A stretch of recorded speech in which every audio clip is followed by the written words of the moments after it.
What's going on, 49er faith, 49er fan, 49er gang? It's your boy 49er Dion here back with another video. And definitely please hit that like button, hit that subscribe button, turn on the post notifications so I can keep you up to date on any and everything San Francisco 49ers. That being said, let's get right on into it, man. It's game day, baby. It is game day. See, I got the hat, I got the booming jersey on, you know what I'm saying? Game day attire. I'm ready. So we are facing the New England Patriots this week. And this one is going to be, you know, it's probably going to be a low scoring game, guys. We're going to have ourselves some smash mouth football. It's going to be a lot of rushing done because that's how the Patriots have been doing things this year. They've been running the ball more. They've been trying to make sure that, they control the clock. Things are working out a little bit better. You know what I mean? So for the 49ers, coming off a nice dub against the LA Rams. The Patriots are coming off two consecutive losses. Bill Belichick has never lost to anyone in his career ever. We are looking to go ahead and make sure that that happens today. Um, the big issue right now is that we have probably one of the most injury depleted teams in the league. We are dying, and this sucks. This sucks bad. We are literally just getting murdered because we don't have pretty much most of our starters. Our offense is fairly healthy. But the thing is, our center is out. Our backup center is out. And that's pretty much it. Everybody else across the line is healthy. Everybody else, as far as our receivers and our tight ends, they're healthy. We are definitely looking to make sure that we get things rolling in the right direction as far as getting some guys back. But I'm gonna tell you right now, guys, that ain't about to happen until about week 10 or 12. And the reason I state that is because just looking at the timelines for everyone, it doesn't tell us what's going. It doesn't say, anything good about any of these dudes coming back super early. So what we're gonna get into today is just a little bit of keys to the game. We're gonna definitely go ahead and make sure we touch on just a few small stats and take a look at some things to be able to see what we got to do in this game. The number one thing we must do is outsmart Bill Belichick, and that's extremely hard. See, the thing is Bill Belichick didn't get 6 Super Bowls consistently win his division for all those years by just because it was Tom Brady. You got to remember, there was an offensive coordinator. Hey, what's good? What's good, man? What's going on, John V? Yeah, remember there's your offensive coordinator, Ronnie Burton. What's happening? Offensive coordinator, your defensive coordinator, special teams guys. All these dudes are there. And then who does he still have a relationship with? A lot of the guys that he put out there. Your Mike Variables, your Matt Patricias, your good morning, brother. Your Brian Flores. All these dudes come from the Bill Belichick coaching tree. So the thing is if they want to win the game, then they basically could look and see what the Dolphins did and say, okay, we're just going to attack you that same way. I'm 100% sure Bill Belichick talked to Brian Flores this past week and said, what did you guys do? And Brian said, oh, okay, we did X, Y, and Z. Then he went back, he watched the film. The dude's a mastermind. You gotta give him credit for that. You don't get, like I said, you don't have the accolades that he has, and you're just some average, everyday, regular coach. It does not work like that. It never has, and it never will. So the beauty of this is, you know, I can tell you right now, it's gonna be a situation where we're gonna have to come out there and we're gonna have to just try to punch them straight in the mouth from the get, the same way we did the Rams. March right down the field and get it cracking. We cannot afford 3 and outs. We can't afford punts. We can't afford to. We have to force Bill Belichick to make Cam Newton throw the ball to beat us. We got to put him in in an awkward position and make sure that he takes this L today. Because the thing about it is, you know, the same offensive coordinator had Tim Tebow. He was the head coach in Denver. I cannot remember his name for the life of me. Driving me insane for the New England Patriots. But I can tell you right now, we got a lot on our plate. So as far as what we're getting into right now, man, we are 3-3. The Patriots are 2-3. Um, Patriots, uh, we have the 16th ranked offense. Patriots have 13th ranked offense. We have the 11th ranked rushing offense. They have the number two rushing offense, and mostly because of who? Cam Newton. Cam Newton leads the team in passing and rushing. So they have the 26 passing offense. We have the 20 passing offense. We are number five in yards allowed for defense. They are number nine in yards allowed. We are number 22 in sacks with 10. They're 26 in sacks with 8. So it looks like they're having the same issue that we're having where they apply a ton of pressure, but they're not getting home. So that's a good thing. That means usually we'll have pretty much as clean of a pocket as we can get, and Jimmy should still be able to stand in there and make throws. Negative is Jimmy sat there with Bill Belichick all that time. So Bill Belichick knows what he's capable of. He knows what his weaknesses are, everything. So that's what scares me about this game. And then at the same time, Belichick has had a situation where he's been down to Kyle Shanahan. He was in the Super Bowl, man, and he came back. So the issue is, for me, I need Shanahan once again, and I've said this in other videos, and if y'all watch me like y'all do, the issue is Shanahan needs to put his foot on the gas and not let up until there's nothing left in the tank. Okay? We don't have the Maserati for this game. He's out there. Just put him on IR. So you kiss Raheem Mostert for at least a good 3 weeks. You know what I mean? So the next thing that we'll have is we will have Jeff Wilson Jr. He is active. We'll have Jermichael Hasty and we'll have Jerick McKinnon. Now I'm going to tell you right now, you'll see a lot of McKinnon and Hasty. You'll see Hasty running more. You'll see McKinnon whenever we're doing run plays with running backs. It's not that Hasty can't do it; they're just saving him for the run plays. If you look and you watch the game, Hasty was moving. McKinnon wasn't. He's not the same guy, man. Being injured them last couple of years, and then at the same time just coming back and trying to get his feet under him, that did something to him. Remember, he scored a touchdown our first few games, hasn't scored one since. So you got to think about it. You know what I mean? That's basically what they're doing there. He's slowing down a little bit, and he's not exactly the best guy to be able to get all that stuff, taken care of. So that's why you have a Jermichael Hasty. That's why you have a Jeff Wilson. You know what I mean? And we definitely have to make sure that we keep keying in on Cam. Cam has 871 passing, 2 TDs, 4 interceptions. He's been sacked 9 times, but he also has 45 carries. He's averaging 5 yards per carry.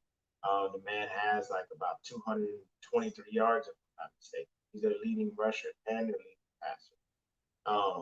And he's got 5 TDs running. So we got to stop him.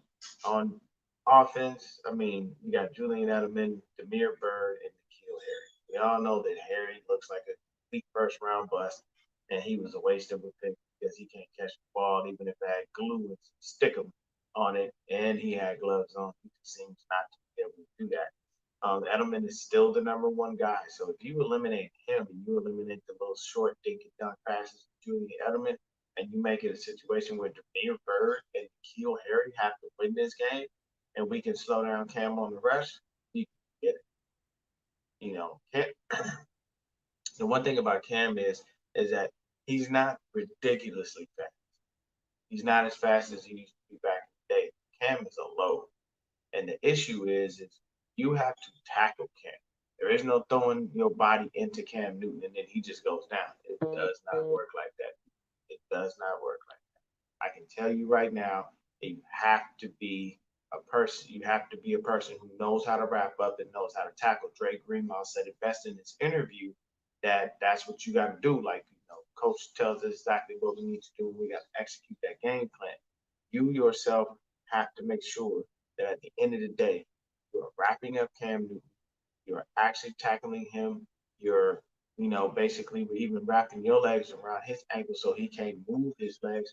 Like whatever you need to do, you must make sure that you tackle Cam. Not throw your body into him, expect him to go down because he's not. Now, if you're on the sidelines or something, you want to be able to do that, that's fine. give him a good shot, with a shoulder, bump him out of bounds. It's just easy to knock him off balance, but then at the same time, you can't never. You just have to tackle him. Period. Point blank. That's what you got to do. Got to tackle Cam Newton at all times, please. So we may have the thing is they haven't said who the starting safeties are going to be. So we got Jonathan Cyprien up from the practice squad, Jared Maiden up from the practice squad. We still have Tarvarius Moore. We still have Marcel Harrison. I'm assuming Harrison Moore start the game. But the thing is, because Moore is more so it's not that he's a liability in the run game. It's just that's not his strong suit. Strong suit pass game. He has the speed. So basically, if you have more there, you want to never pass him down. But if you want somebody who can really tackle, you probably have to just double up with Cyprian and Harris, even though they play the same position. Cyprian is a widely vet. He has more experience than Marcel Harris. I honestly think we should start more Jonathan Cyprian, to be frank with you, because I think that would be a better tandem. You can count on Cyprian to do the running duties and just keep Moore back there to make sure he's a single high safety if we ever run that kind of defense. Not worried about our DBs because E-Man Mosley is there. We still have Jason Verrett, and we still got the kid playing the slot, Jamar Taylor. So we good. We don't have to worry about these things. Our defensive backs will be okay. The line's got to get pressure and get home. It's going to be hard to do that against Cam Newton. We have had a problem with running quarterbacks all year long. So that's going to be extremely frustrating for us as defense because we have to learn how to, close the gap, but not leave that gap open enough for him to get up that middle because, we got Dre, we got Fred, and we got Aziz out there, and they got to be able to keep control. At least somebody's got to keep contained on a tight end or something like that. We just have to make sure that we're doing these things in a consistent way on defense to be able to not allow it to eat us up. I'm not saying we're going to stop Cam Newton altogether, but we at least have to make sure he doesn't score and he doesn't get ridiculous big runs. We've been better against the run than we have against the pass this year. Honestly, our running and passing stats from a defensive standpoint are flip-flopping because last year we were better against the pass than we were against the run. And it's usually because of our wide nine alignment. Exactly, Brian, to keep Cam in the pocket. Because if you force him to throw, you can see, you got 2 TD and 4 INT. I'll take you throwing 4 more interceptions in this game. I don't mind that. Jason Verrett is playing at an all-star level. He looks like he's getting back and forth with E-Man Mosley in the mix and having Jamar Taylor there would be solid. Now, we don't really have a lot of backups. We just have to count on, Witherspoon and Dante Johnson. But I'm going to tell you right now, neither one of those dudes most likely see the field. We're good. We'll be able to, make it work with the guys that we have. And if we got to run a 4 wide, they run like a 4 wide receiver set, which they most likely won't. They don't have the guys to do it because their receivers are pretty much trash. They will, they'll figure out a way to go ahead and sub somebody. They may even throw Maven in there as that 4th DB. You see what I'm saying? So I don't think we are really, going to struggle too much. The only thing that I'm worried about, like I said, is keeping Cam in the pocket and making sure that things, go the way that we need to go. And John V says, I believe one of the reasons why Jimmy stands there until the very last moment and doesn't throw the ball away is because under Bill Belichick, he has deep-rooted habits waiting to create a play. So that's a good thing. And that's what that goes back to what I was saying, John. It's us seeing that Bill Belichick knows him automatically. You know what I mean? And that's why I was standing. We need to go quick. Boom, boom, boom, boom, boom, boom, boom, left and right, up and down, in and out, whatever you want to call it. We need to be able to get up that field as fast as we possibly can and make sure that, we get going and we don't stop going. The one thing that I don't want Kyle to do is take his foot off the gas. Because Kyle has a real big tendency to do that. He gets a lead, then he wants to just run the ball. He cannot do that against a coach like Bill Belichick. Bill Belichick is one of those dudes who can adjust on the fly. You may get him in the first half, but by the second half, he has figured out what you are doing. His football IQ is ridiculously high, and he'll come out in the game in the second half with a game plan to keep you alive. And you have to be ready for it. Bill cannot. We want to make sure that we take it to Bill Belichick, not let Bill Belichick take it to us. You see what I'm saying? And that's the biggest thing. We want to make sure that we give Bill Belichick everything we got. And the thing is, you can't. He usually tries to take away one specific guy. So you key in on George Kittle. The thing is, Kittle is not a stat hungry guy. We don't have dudes on this squad who get mad if they don't get their numbers per game. This is probably why you didn't see Antonio Brown come to us, because typically guys like that want their stats because they know their stats make them money. And I understand that, especially in today's NFL. They're so busy getting younger and cheaper, what I'm saying, because they figure they can pay less money and get more production. That you got to make sure you get your stats. But the thing is, we don't have guys like that on our squad. Kittle's not one of those dudes. Neither is Debo. Neither is Ayuk. All these dudes, because we're basically saying, hey, as long as we win, as long as somebody scores, as long as we get that 6 to go ahead and get Robbie in to get us that extra point for the 7, we don't care. It doesn't matter who does what, how they do it, as long as it gets done. And that's the beauty of that. One thing about the Patriots, that's that Patriot way, man. They're unselfish. Everybody is selfless. They just think about the team as a whole, and that's what you do. You get out there, you play football. Now, on defense, we still have to worry about Jason McCourty. We do have to worry about Stephon Gilmore, who's most likely the best defensive back in football. And I say that wholeheartedly because he is the man of the beast. He knows what he's doing. He's not playing no game. You know what I'm saying? And Winovich and this guy Calhoun, these are two linebackers that they have. Both of them have 2 sacks. So you might see Winovich coming off the edge. You might see Calhoun come off the edge. We got to be real careful with that. You see what I'm saying? So we got to be smart about these things and make sure that we keep everything rolling in the right direction. As far as keeping those guys contained and making sure that the line doesn't get things up. Now the thing is if you see Trent Williams struggling at any point, we're gonna hope that Kyle Shanahan is smart enough to pull him, and know his weakness and say, okay, we're already stuck. Let's not get, too deep in the hole and let these linebackers and these guys get us off the edge. School, you get in there. And the thing is, if Trent Williams was coaching up School in training camp, he loved him some Justice School. He called him Schoolie. So you got to remember, even if Trent winds up having to sit down because that ankle is just not right, he can't move the way he needs to move, he can't protect the way he needs to protect. If School gets in there, Trent's going to be in his ear the whole time. Hey, look, I see this. This is what you need to hear. This is how you need to block there. You need to pad level there. Like even in-game coaching always works. You don't ever just give up on that. And that's what I mean by the selflessness. You have to get yourself to a point where it's more so about the team and not about just you. And we have guys on our squad to do that. You know what I mean? So both safeties are out. We have no Tart, we have no Jimmy Ward, we have no Raheem Mostert, we have no Tevin Coleman, there's no D Ford, there's no Richard Sherman, there's no Ronald Blair, there's no Weston Richburg. The list goes on, guys. We are injured to the max, but we still 3-3. It's still early in the season, and being at 500 in our division is a fantastic thing. Why? Because our division is ridiculously competitive.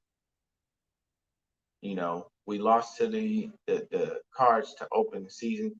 That sucked. You know what I'm saying? But the one thing I can say is we beat the Rams. So the next divisional opponent we play is the Seahawks. Then after our bye, we go ahead, we get out there, we got to beat the Rams again.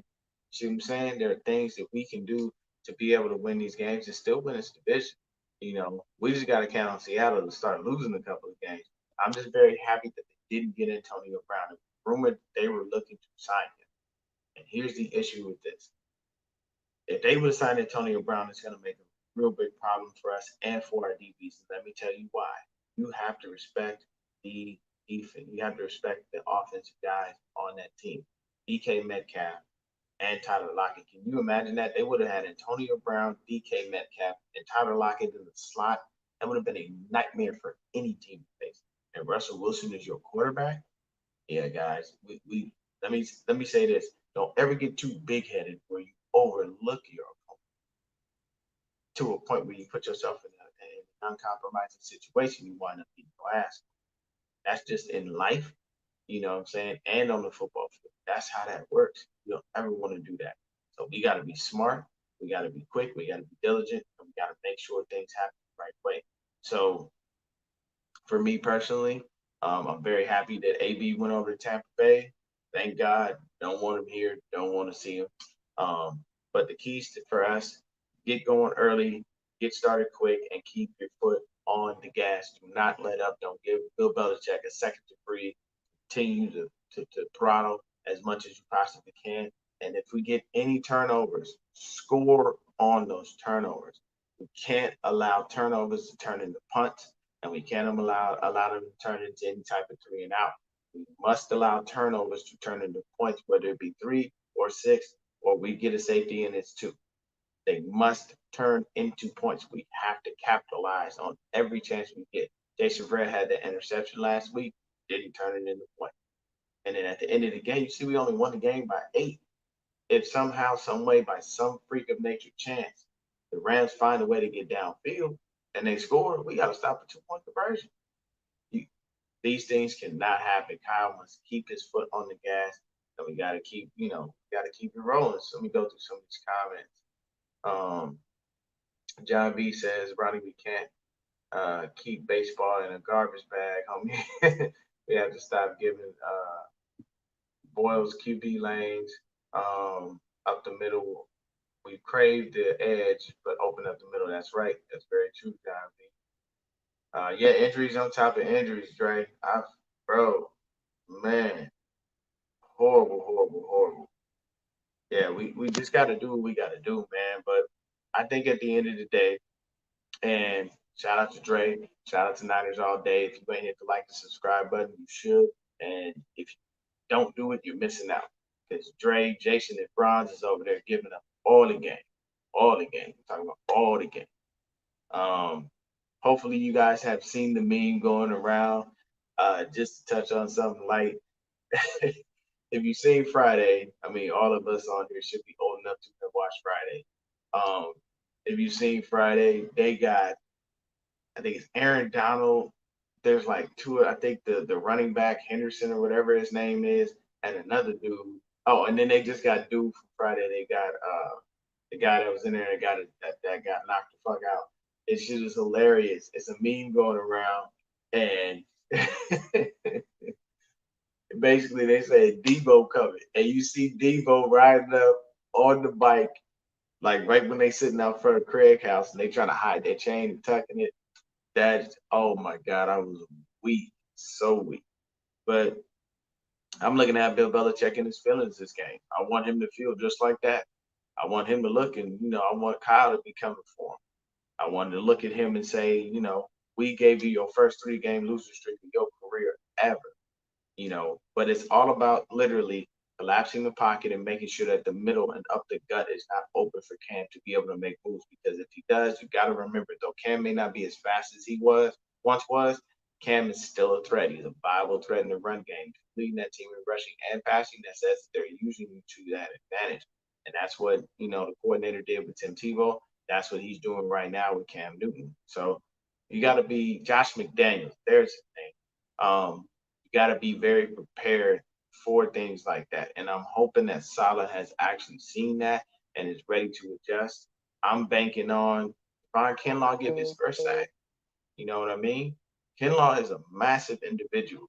And I think if you see Kinlaw collide and you see Cam Newton collide, that's going to be a real big, that could cause an earthquake, man. Those 2 big dudes trying to bang is harsh.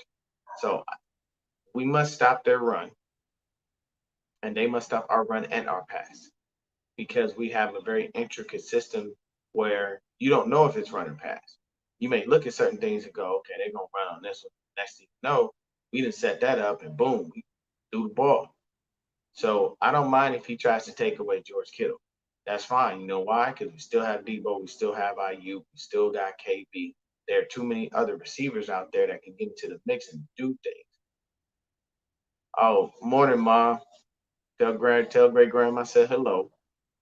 But we have many, many things going on that in our offense, we have so many wrinkles that we created that it can confuse Bill Belichick still. The thing is, like I said, if you catch him, he's going to find a way to adjust at halftime. And that's going to be, something that we're going to have to still adjust to. So Salah's going to have to get out his head. If he knows he has to adjust and twist and put some wrinkles in his defense, do it. If you know the strengths and weaknesses of your players, put them in situations for them to win and make sure that they can win now. I personally feel like, yeah, look at that. As I'm talking to y'all, a notification pops up from Grant Cohn saying Jonathan Cyprian was activated. But I personally believe that we can come out with a W in this game. I think we can. We can squeeze out a win. It's going to be a very close win.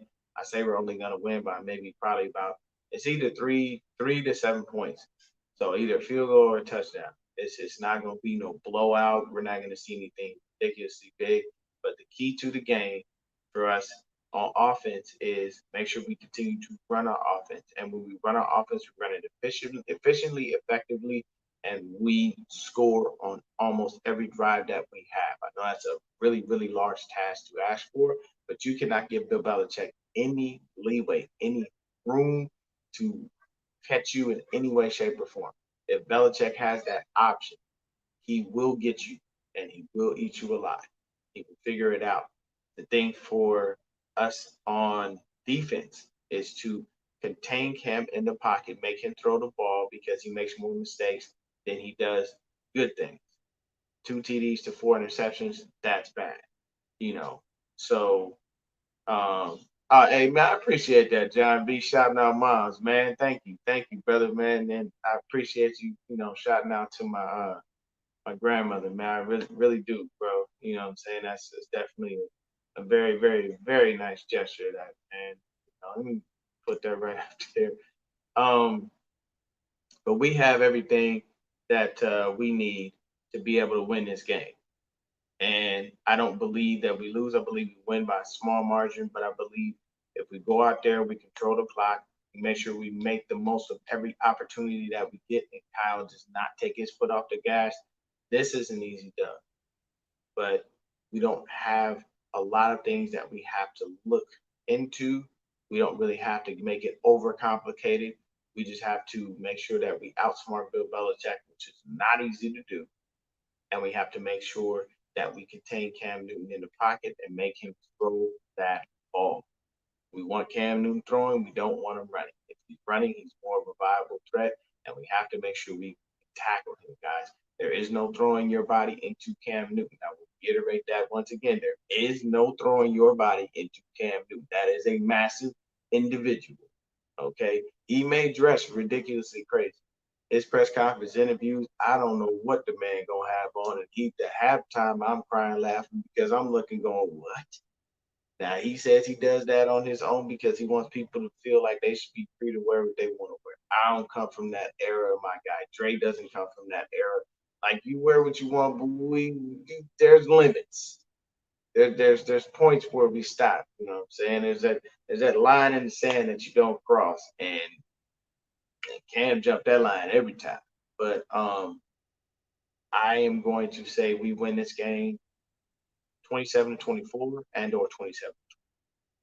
I do believe we can score a couple of times on them. I do believe we can make long drives happen. And I do believe that we can put Cam's back against the wall and make him have to throw the ball to be able to catch up to us. Like I said, you can't throw the ball when you got trash receivers. Hill Harry is not good. They have no tight end. And I'm 120% sure right now Bill Belichick is looking over at Gronk and Tom over there in Tampa Bay going, I hate both of y'all. And that's how it is. And yeah, man. Yes, sir. Yes, sir. I appreciate that, John B. But this game is basically us putting Bill Belichick up against the wall, making sure that we force Cam in situations where he cannot win and keeping him contained in the pocket. Those are just the keys that we need. On defense, we have to stay as disciplined as possible. Our guys literally are going to have their heads on the swivel automatically. The dudes on the edge are going to have to do that. Our guys stopping the run are going to have to do that. I'm hoping that DJ Jones comes in and he's the run stuffer that we always know him to be. You know what I'm saying? I want to be able to make sure that we have Armstead inside. We got to make sure that we get it. Yeah, he could come in dressed like an astronaut, Don. That's just how Cam is. He just don't care. He came in one day, he had on like a scarf like he was a woman. I think when he came to Patriots training camp, the guy looked, yeah, man, it's some questionable wardrobe choices, but in today's world, I will say this: to each his home, because everything offend everybody. You know, I'm more of a Dave Chappelle type of guy. Comedy is for comedy. And you talk about anyone and everything, and there are no boundaries. Nothing is off limits. But if you get your feelings hurt, you shouldn't be watching. See what I'm saying? It's just how life works. Um, Bernie Mac, Dave Chappelle, comedians like that, those are the guys that I watch. You know, why? Because they talk about whoever and whenever and however. You know, you got to be able to laugh at yourself at the end of the day. If you can't, something's wrong. Um, but thank y'all for coming in and tuning in. I really appreciate everyone. Shout out to Dre, John B, Ronnie, all my guys, everybody watching, anybody watching, if you haven't commented. Thank you so much for just keeping up with me and keeping it going with the content. I know it's like super early. And it's good to see you up a little bit early, Dre. Usually, man, I would have thought you would have slept in, brother. You got a hard job. You got a very hard job, man. So I know it takes a toll on your body, but glad you up and get it going, man. Like I said, 27 to 24 or 27 to 20, we can get this win. Very simple keys. Make sure we keep Cam in the pocket, throwing the ball. Make sure that when we get on offense, we get the ball running and we get it moving and moving quick, and we not let our foot off the gas. Even at halftime, we could. I don't care if we up 45 to nothing. You need to keep your foot on the gas with a guy like Bill Belichick. He burned you by coming out in the second half, figuring out your game plan, and making you pay for it. The last thing I'm gonna say is the beauty of the Patriots are they're missing a lot of their stars. A lot of dudes opted out because of COVID, and that's why you see this Patriots defense struggling the way it has struggled because they don't have those star-studded guys. But you must respect McCourty and you must respect Gilmore. Those two dudes out there are still beasts. They still make you pay in some way, shape, or form. I want y'all to have yourselves a wonderful day. Please have a blessed day. Continue to stay 49er faithful and watch the game in any way, shape, or form you can. Whether you're listening to it on the radio, whether you're watching it on TV, it is being broadcast nationally on CBS. So if you got just regular television, you're good. If you don't have it, run out and go get an antenna. They cheap. You go to Walmart, get that joint for like $10. You know what I'm saying? That's how I'm watching it. Top Horseman, man, what's good, bro? How you doing? You caught me right on the tail end of the video, man. But hey, remember, yeah, everything you need right now. It's about where I'm at. I'm on the West Coast. It's about 8:39, so we still got some good timing for the game. Game don't start until I believe about 10:30. So hey, get everything you need for the game. Get set up, chill out. You know what I'm saying? Grab yourself a couple of beers, water, tea, whatever you drink. Everybody has their own preferences. Um, and be ready because this is going to be a smash mouth game. It's going to be one for the ages. This will be a game that you'll want to watch and you'll be happy with. And then at the same time, I think honestly, I'm gonna say our defense is gonna show up. Even with all the injuries, our defense is going to show up. We are going to make sure that everyone on that defense makes that. Jay, what's happening with you, man? We are gonna make sure that everyone shows up. And I'm gonna call it Kinlaw's first sack coming today. His sack will be on Cam Newton. He will get to him. We're gonna make that offensive line pay. You gotta remember, in the words of Javon Kinlaw, Robo loves when I do this. I don't know how to play. I play angry. You know, can't get into it because it get real vulgar, but that's just me. I play angry. You know, I appreciate all the guys on the line. They put me up on game. All the time. But that's how I play. I play angry. That's just how it works, man. Rombo, he always wants me doing impressions because I just be doing it. But I've been doing that since I was a kid, bro. I like to laugh. I like to make people laugh. So I do that all the time. But y'all have yourselves a wonderful day. Y'all stay faithful, stay blessed. Continue to stay safe out there, man. When you go into your businesses, wear your mask. We are going up against a team that has had a couple of COVID outbreaks. Don't want none of our players to catch that and have to deal with it, and we good. I think the only two people that Fred Warner came into contact with somebody that had COVID, but he never had it. And I believe KB had COVID over the off season, but he kicked it real quick. You got to remember, guys, these are athletes with mostly with no underlying conditions, so their bodies are just going to push that stuff out fast. But once again, stay safe, stay faithful. Wear your mask when you go into the businesses. Take that joint off when you got to get in your car because you look ridiculous if you wear a mask in a car. Your AC is not about to get you. I'm so sorry. It just makes me laugh. It drives me absolutely insane. But remember to just have fun today, man, and keep your faith. We can do this. We can give Bill Belichick that first 3 game losing streak. I know we can. I have faith. We are the faithful. We will remain faithful. You have yourselves a wonderful afternoon. My bad.